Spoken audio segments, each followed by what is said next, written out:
اعوذ باللہ من الشیطان الرجیم بسم اللہ الرحمن الرحیم سورہ عبس عبس و تولا اس نے تیوری چڑھائی اور اس نے منہ پھیر لیا ان جاءہ الاعمی کہ آیا اس کے پاس ایک نابینا۔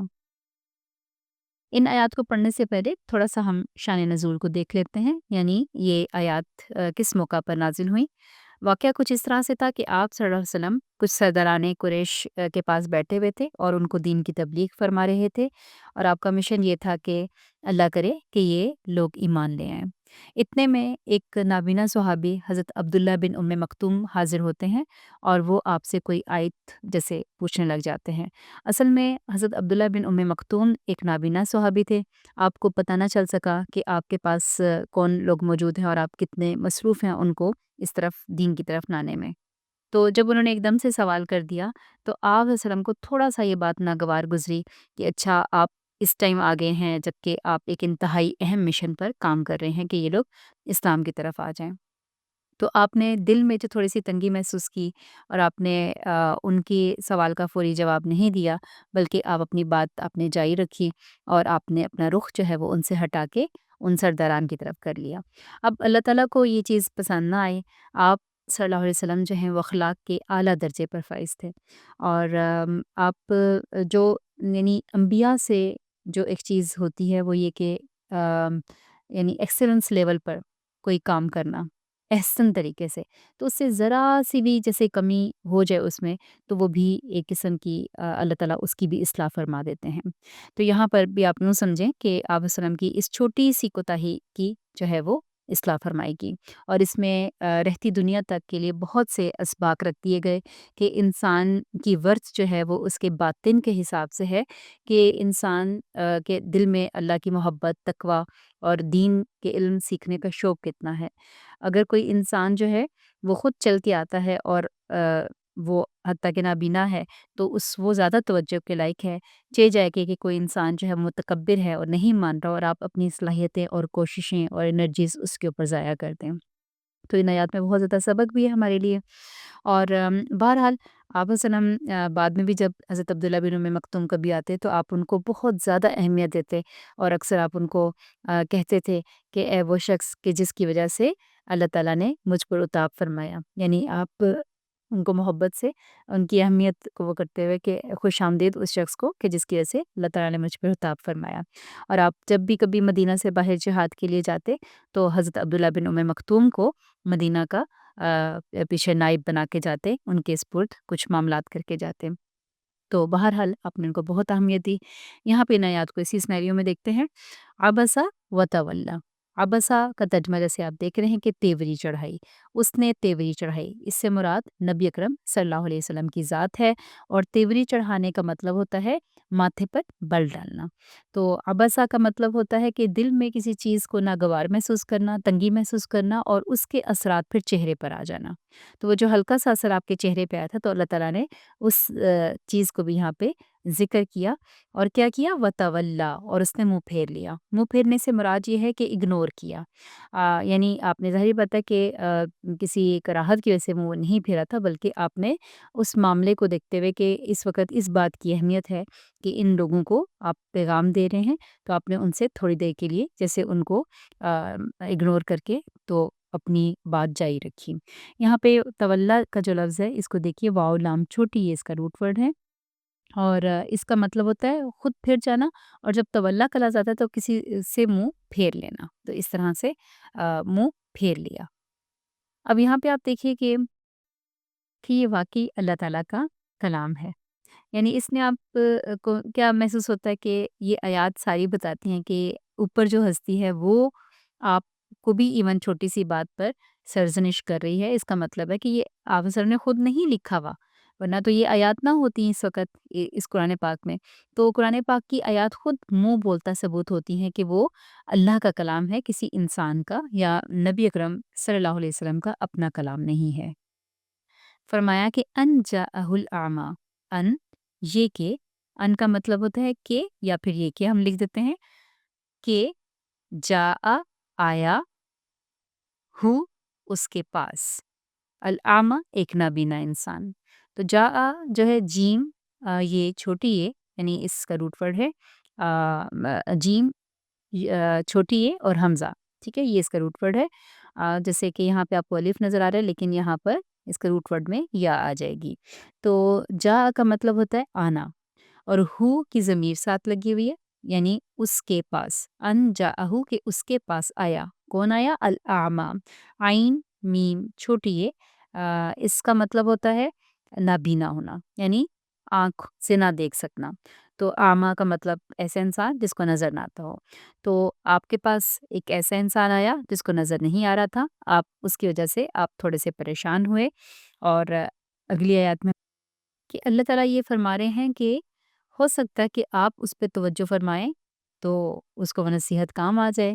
وما یدریکا لعلہ یزکا، و اور ماں کیا، یہاں پہ ماں کیا کے معنی میں ہے، اور کیا یدریکا بتائے آپ کو، یعنی کیا چیز آپ کو بتائے، لعلہ شاید کہ وہ، یزکا وہ تزکیہ اختیار کرے۔ اب یدریکا کا لفظ آپ پہلے دیکھ لیجئے، یدریک جو ہے یہاں پہ کا تو اس کے اندر ضمیر لگی ہوئی ہے، اور یدری جو ہے اس کا روٹ ورڈ ہوتا ہے دال رے چھوٹی ہے، اور اس کا مطلب ہوتا ہے یعنی کوئی انفارمیشن یا کوئی نالج حاصل کرنا کسی سورس کے ساتھ، یعنی کوئی چیز آپ کو کسی وجہ سے پتہ چلے۔ تو یہاں پہ سیدھے ہم اس کا ترجمہ دیکھ رہے ہیں، کیا چیز بتائے آپ کو۔ اور یہ لفظ قرآن پاک میں باقی جو کو بھی بہت استعمال ہوئے، جہاں پہ آپ دیکھتے ہیں القاریہ تم القاریہ وما ادراک مل قاریہ، وما ادراک کا لفظ کافی دفعہ قرآن پاک میں استعمال ہوا ہے، اور اس کا مطلب ہے کہ کیا چیز آپ کو بتائے۔ یعنی ایک ایکسپریشن ہے اس طرح سے بات کرنے کا کہ یعنی آپ کو کیسے معلوم ہو کہ لعلہ، اب لعلہ اور ہو یہ بھی دو الفاظ ہیں یہاں پہ۔ لعلہ کا مطلب ہوتا ہے شاید کہ، جیسے ہم مے بھی کہتے ہیں، مائٹ بھی کہتے ہیں، شاید کہ ہو وہ، یعنی وہ شخص، وہ جو نابینا کی طرف یہ ضمیر ہے کہ وہ شخص کیا ہو، کہ شاید کہ وہ یزکا تزکیہ نفس اختیار کرے۔ اور ہم نے اس کو پہلے بھی اس لفظ کو دیکھا تھا، زے کیاف واؤ اس کا روٹ ورڈ، اور اس کا مطلب تھا کہ جیسے کسی زمین کو صاف ستھرا کر کے اس جگہ کسی بھی کھیتی کو اگایا جائے، اس کو نشو نما دیا جائے، اس کو پروان چڑھایا جائے۔ تو اسی سے جب تزکیہ نفس کی بات آتی ہے تو مطلب پچھلی ساری اپنے اندر سے غلطیاں خرابیاں نکال کے ان کی جگہ اچھی چیزیں لے کر آنا، اس کو تزکیہ یا تربیت کہتے ہیں۔ تو اللہ تعالیٰ فرماتے ہیں کہ ہو سکتا ہے کہ وہ اپنے اوپر توجہ دیتا، اور وہی جو آپ ان کو بات سمجھاتے وہ ان کے کام آتی، اور وہ اپنے نفس کو مزید پاک کرتا۔ او یذکروا فتنفعہ الذکریٰ، یا کہ وہ نصیحت پکڑتا تو اس کو نصیحت فائدہ دیتی۔ او یا، او کا مطلب یا ہے، یذکروا، یذکروا ذکرہ اس کا روٹ ورڈ ہے، اور ذکرہ کا مطلب ہوتا ہے یاد دہانی، اور قرآن پاک کو ذکر کہا گیا ہے کیونکہ وہ اللہ کی یاد دلاتا ہے، اور وہ ہمیں سیدھے راستے کی طرف بلاتا ہے۔ تو جب یاد دہانی کی بات آتی ہے تو پھر ظاہری بات ہے کہ قرآن پاک میں ساری ہی باتیں یاد دہانی کی ہیں، نصیحت کی ہیں، اپنی آخرت کی فکر کی ہیں، تو اسی سے یہ لفظ پھر نصیحت کے لیے بھی استعمال ہو گیا۔ تو یذکروا کہ وہ نصیحت پکڑتا، یعنی اسی کلام سے یا اسی بات سے نصیحت پکڑتا تو کیا ہوتا، فا، فا کا مطلب ہے پس، تنفعو فائدہ دیتی ہو اس کو۔ تو تنفع جو ہے نفع، اس میں آپ یہ لفظ دیکھ رہے ہیں، روٹ ورڈ اس کا یہی ہے، اور نفع ہم اردو میں استعمال کرتے ہیں، یعنی فائدہ دینے والی چیز۔ تو فائدہ دیتی اس کو کیا چیز، الذکر، نصیحت۔ تو نصیحت اس کو فائدہ دیتی، مطلب یہ کہ اگر وہ کوئی دین کا معاملہ سیکھتا تو اس کو وہ بات فائدہ دیتی اور اس کا عمل مزید بہتر ہوتا۔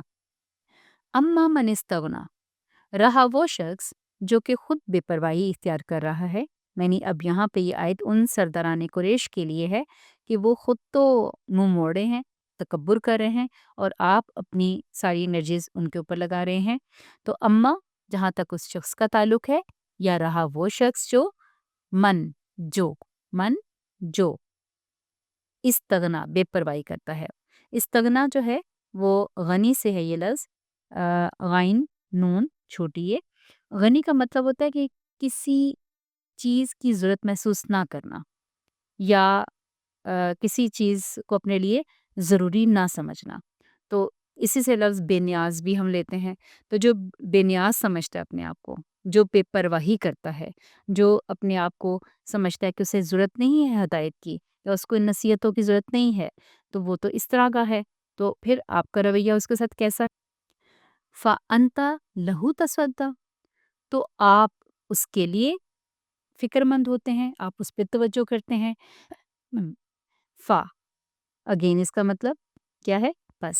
انتا، انتا کا مطلب آپ، لہو لا لیے، ہو اس کے، تو آپ اس کے لیے تصدا، آپ فکر مند ہو رہے ہیں، متوجہ ہو رہے ہیں۔ تصدا کا لفظ بڑا اہم ہے یہاں پر، اور اس کا معنی آپ دیکھیے، سواد دال چھوٹی ہے۔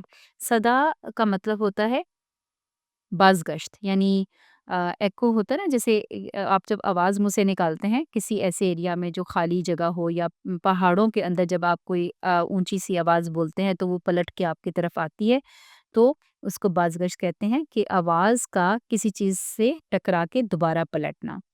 اب آپ کہیں گے کہ یہ یہاں پہ اس کا کیا معنی بن رہا ہے؟ تو یہ بڑا اہم معنی بن رہا ہے کہ اس کے دو معنی پھر علماء کرام لیتے ہیں۔ ایک تو یہ کہ جیسے ایک آواز بار بار پلٹ کے واپس آتی ہے، تو آپ کیوں ان کے اوپر متوجہ ہو رہے ہیں بار بار؟ آپ ان کی طرف کیوں اپنی آواز ان کو پلٹا پلٹا کے سنا رہے ہیں، جو کہ آپ کی آواز کو، آپ کی اس دین کو کوئی ویلیو نہیں دے رہے؟ تو آپ بار بار متوجہ نہ ہوں ان کی طرف۔ تو یہاں پر تصدا بامعنی توجہ کرنا، ان کی فکر کرنا، بار بار ان کی طرف پلٹ کر ان کو بات سنوانا، کیونکہ دیکھیں آواز بھی ہے اور پلٹنا بھی ہے، تو آواز کا پلٹنا یعنی بار بار بات کو سنوانا، اور دوسرا معنی اس میں یہ ہے کہ جیسے کوئی ساؤنڈ جو منہ سے نکالی جاتی ہے، جو کہ پھر بازگشت ہو کے وہ آپ تک واپس آتی ہے، تو وہ جسٹ ساؤنڈ ہوتی ہے۔ تو ایک اس کا لفظی مطلب ہوتا ہے کہ ایسی بات جس کا کوئی مطلب نہ ہو، یعنی ساؤنڈ ہو لیکن ان الفاظ کا کوئی مطلب نہ ہو۔ تو یہاں پر اگین پھر کیا بات سمجھ آتی ہے کہ جو بات آپ ان سرداران قریش کو سنوا رہے ہیں، ان کے نزدیک تو اس بات کی کوئی ویلیو ہی نہیں ہے، اور وہ اس کو اس طرح جانوروں کی طرح سن رہے ہیں جیسے کہ صرف کانوں سے ایک ساؤنڈ ٹکرا رہی ہے، جس کا کوئی مطلب ان کو سمجھ نہیں آ رہا۔ آخرت کا تصور ہے، قیامت کا تصور ہے، اللہ کی بات ہے، یہ سب باتیں ان کے لیے جسٹ ایک آواز ہیں جو کسی تک بس پہنچا دی جائے۔ جیسے کہ جانور صرف آواز سنتا ہے اور اس کی بات کا مفہوم اس طرح سے نہیں سمجھ سکتا، جیسے ہم بولتے ہیں نا کہ بھینس کے آگے بین بجانا، اس طرح کے محاورے ہوتے ہیں۔ تو یہاں پر یہ بڑی اہم بات ہے کہ تصدیٰ کا جو لفظ استعمال کیا جاتا ہے نا، کہ آپ کیوں ان کے اوپر پلٹا پلٹا کے اپنی آواز سنا رہے ہیں، اور دوسرا مطلب یہ کہ ان کے نزدیک تو اس آواز یا اس بات کا کوئی معنی نہیں ہے، کوئی سروکاری نہیں ہے، ان کو اس بات پہ کوئی توجہ ہی نہیں ہے، تو اس لیے آپ ان کے اوپر اپنی صلاحیتیں ضائع مت کریں۔ اب اگلی آیت میں ان آ، ان کے بارے میں یہ بھی بتایا گیا کہ آپ کے اوپر یہ ذمہ داری نہیں ہے کہ وہ لازمی ہی ایمان لے کر آئیں، وہ لازمی ہی نصیحت حاصل کریں۔ وما علیک اللہ یزکا، حالانکہ نہیں آپ پر ذمہ داری کہ وہ پاک ہوتا۔ و اور ماں نہیں، ٹھیک ہے، ماں اب یہاں پر نہیں کے معنی میں، اب اچھا وا کا مطلب اور ہے، لیکن اپنے کانٹیکسٹ کے لحاظ سے اس کا ترجمہ ہم اور کی جگہ حالانکہ بھی کر دیتے ہیں، کیونکہ بات اسی طرح ہے کہ حالانکہ، وما اور حالانکہ نہیں، علیہ کا آپ پر ذمہ داری کس بات کی؟ کہ اللہ، اللہ، ان اور لا کا مجموعہ کیا ہے؟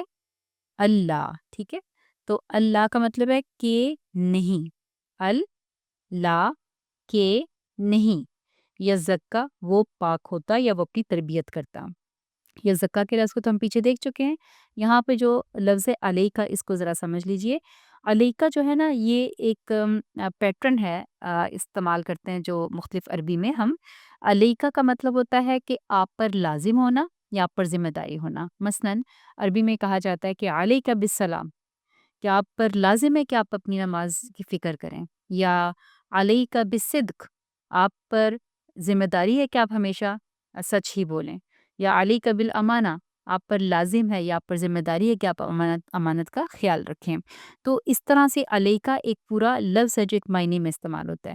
کبھی کبھی یہ علیکہ آپ پر جس ہم اس کا یہ ترجمہ کر دیتے ہیں، لیکن یہاں پہ ذمہ داری کا ترجمہ کہاں سے آیا؟ کیونکہ یہ لفظ اس پیٹرن پہ اسی طرح سے استعمال ہوتا ہے کہ وما علیک اللہ یزکا، کہ آپ پر اس بات کی ذمہ داری نہیں ڈالی گئی کہ وہ لازمی تزکیہ اختیار کر کے ایمان لائے۔ تو ہر نبی یا ہر دائی کی ذمہ داری صرف پہنچا دینا ہے، اور آگے پھر وہ بندہ مانتا ہے یا نہیں مانتا تو اس کی ذمہ داری اس کے اپنے اوپر ہے، کسی دوسرے پہنچانے والے پر نہیں ہے۔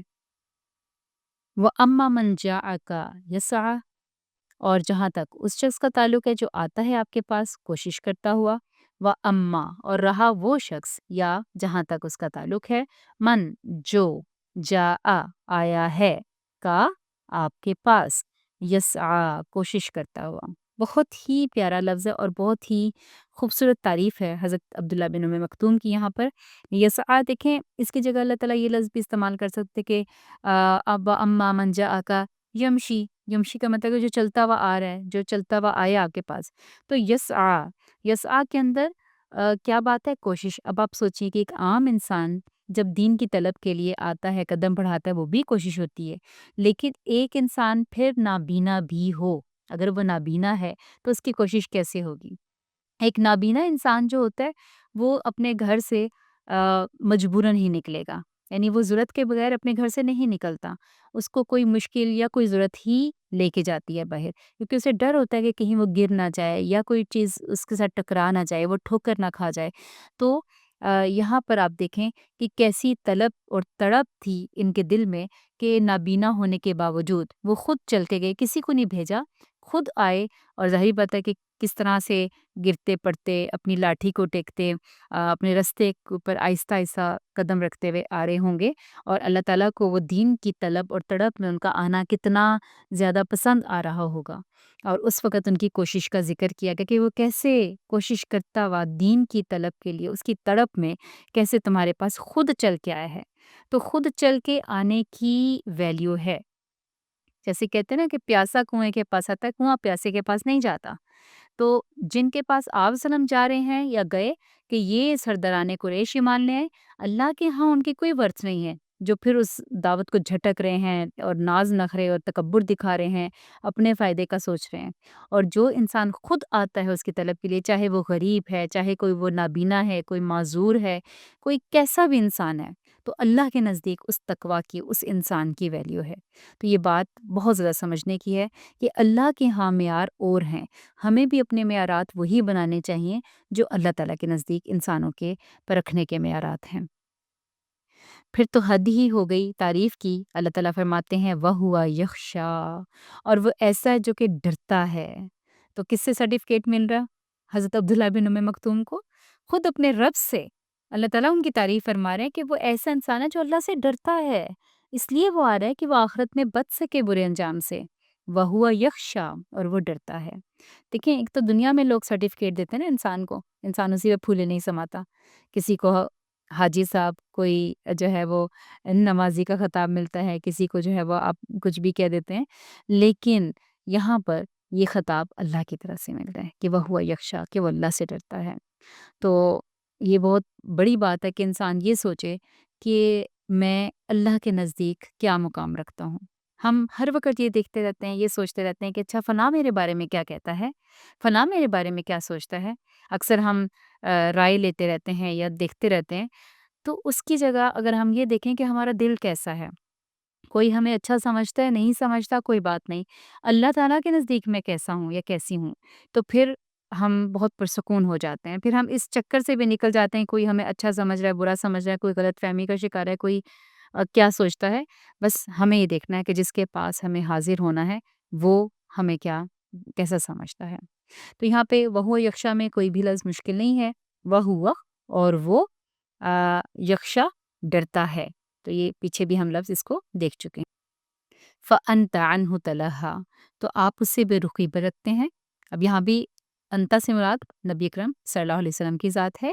فا، پس، انتا، آپ، عنہ، ان سے، ہو اس سے، یعنی اس سے تلہا بے رخی برتتے ہیں۔ اچھا، اس کے لیے بھی بے رخی کے لیے بھی اب دیکھیں پیچھے تولا کا لفظ آیا، اس کا مطلب بے رخی، منہ پھیرنا، اور بہت سے اور الفاظ بھی ہیں، لیکن یہاں جو تلہا کا لفظ ہے نا یہ بہت ہی جامع لفظ ہے۔ اب اس کا مطلب آپ جانیں گے تو آپ کو پتہ چلے گا کہ اس میں کیا چیز آتی ہے۔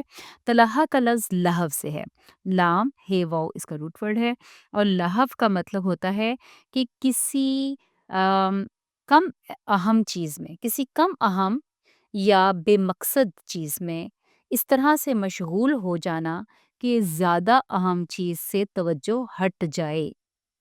تو آپ وسلم کس چیز میں مشغول تھے؟ سرداران قریش کو دعوت دینے میں، ان کے اوپر اپنی انرجیز لگا رہے تھے نا۔ تو اللہ تعالیٰ نے کہا کہ نہیں، جو خود نہیں مان رہا، جو خود نہیں آ رہا، متکبر انسان ہے، تو اس پہ اپنی صلاحیتیں ضائع کر کے کیا ہے کہ کس سے توجہ ہٹ گئی آپ کی؟ اس خود چل کے آنے والے دین کے طالب، شوق رکھنے والے انسان سے توجہ ہٹ گئی۔ تو لہو کیا ہے کہ غیر اہم پر اتنی توجہ ہو جائے کہ اہم اوجل ہو جائے یا اہم سے توجہ ہٹ جائے۔ تو اسی سے لہو لعب کا لفظ ہم اردو میں بھی استعمال کرتے ہیں بے مقصد چیزوں میں جو انوالو ہو جاتے ہیں انسان اس طرح سے کہ وہ اصل کام رہ جاتا ہے۔ تو تلہا کیا ہے؟ اسی لیے بے رخی کا لفظ یہاں پر آیا ہے کہ آپ جو ہے غیر اہم پہ توجہ کریں اور اہم چیز آپ سے وہ اوجھل ہو گئی ہے۔ فرمایا کلا انہا تذکرہ، ہرگز نہیں، یہ تو ایک نصیحت ہے۔ اور کلا کا لفظ جیسے میں نے آپ کو بتایا تھا کہ جب بھی آتا ہے تو اس کا مطلب ہوتا ہے کہ پیچھے کوئی ایسی بات ہو رہی ہے یا کوئی ایسا واقعہ ہے جس کی نفی کی جا رہی ہے۔ تو کلا کا کیا مطلب کہ نہیں، یہ رویہ ٹھیک نہیں ہے کہ انسان جو ہے وہ ان لوگوں پہ توجہ زیادہ کرے جو نہیں مان کے دے رہے، تکبر کریں، اور ان پہ توجہ نہ کرے جو خود چل کے آ رہے ہیں، جو خود سیکھنا چاہتے ہیں۔ تو کلا کا لفظ ہاں، یا کلا انہا، بے شک یہ، بے شک یہ، ہا کی ضمیر کس طرف جا رہی ہے؟ تذکرہ کی طرف، کہ یہ ایک نصیحت ہے۔ اس قرآن پاک کو تذکرہ کہا گیا، یعنی یہ ایک یاد دہانی ہے، ایک نصیحت ہے۔ اور کس کے لیے ہے؟ جو اس سے نصیحت حاصل کرنا چاہیے، یعنی اس کے لیے کوئی خاص و عام بات نہیں ہے، ہر ایک کے لیے یہ ایک نصیحت ہے، پھر جو اس کی طرف آنا چاہے وہ آ جائے۔ لہٰذا فرمایا فمن شاء ذکر، پس جو کوئی چاہے تو نصیحت حاصل کر لے۔ تو فا پس من جو، شاء شاء چاہنے کے لیے استعمال کرے، شاء چاہے، ذکر وہ نصیحت حاصل کر لے، ہو اس سے، یعنی اس کلام سے، اس نصیحت والی چیز سے وہ پھر نصیحت حاصل کر لے۔ تو ان ساری آیات کا لب لباب کیا ہے کہ انسان جو ہے اس تک اگر پیغام پہنچ چکا ہے تو اب اس کا اپنا کام ہے کہ وہ آگے بڑھ کے شوق ظاہر کرے، اس علم کو خود سیکھے۔ جو اللہ کی طرف خود آتا ہے تو اللہ تعالیٰ اس کے لیے اپنی طرف آنے کے راستے آسان کر دیتے ہیں۔ جو ایک قدم چل کے آتا ہے اللہ تعالیٰ اس کی طرف پھر دوڑ کے آتے ہیں۔ لیکن جو اس کو ریجیکٹ کر دیتا ہے، جو اللہ کے کلام پہ توجہ نہیں کرتا اور دنیا کو زیادہ اہم سمجھتا ہے اور اس کو اس کی ہی فکر میں رہتا ہے، تو پھر اللہ تعالیٰ بھی اس کو چھوڑ دیتے ہیں۔ جس طرح وہ مڑا، اللہ تعالیٰ نے بھی اس کو اسی طرح موڑ دیا۔ تو اس لیے ہمیں یہ دیکھنا چاہیے کہ اللہ تعالیٰ جو ہے، اللہ سے اپنے لیے دعا بھی مانگنی چاہیے کہ یا اللہ مجھے تو اپنے دین کے لیے چن لے اور مجھے اپنے دین کا طالب بنا لے۔ جب ہم اپنے لیے دعا بھی کریں گے تو انشاءاللہ پھر وہ ہمیں ضرور اس طرف جو ہے وہ لے کر آئے گا۔ اور دوسری نصیحت ان آیات میں کیا ہے کہ انسانوں کو پرکھنے کا طریقہ، اور انسانوں میں سے کس پر اپنی آپ صلاحیتیں اور انرجیز لگائیں جو کہ دین کو خود سیکھنا چاہتے ہیں اور شوق رکھتے ہیں۔ اللہم اجعلنا منہم، سبحانک اللہم و بحمدک، نشہد ان لا الہ الا انت، نستغفرک و نتوب الیک۔ السلام علیکم و رحمۃ اللہ وبرکاتہ۔